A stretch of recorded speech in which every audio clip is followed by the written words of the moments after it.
how to make some delicious salsa.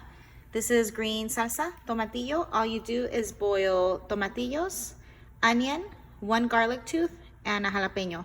I usually prefer Chile Serrano over a jalapeño, but this is all I had on hand. So once it's boiled, which means that the tomatillo goes from this beautiful bright green color that you see on the top to this almost like mattified moss green, then it's ready. So at this point is when you want to add your cilantro.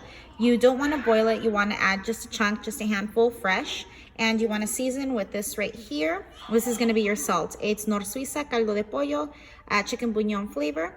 Just add a sprinkle of this. It's mostly to taste, you know, add more salt if you like more salt, add less if you don't want your salsa to salt. And this is the salsa.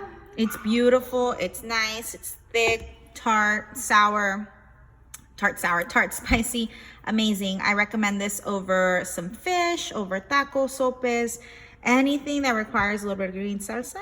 Ahí está. Enjoy.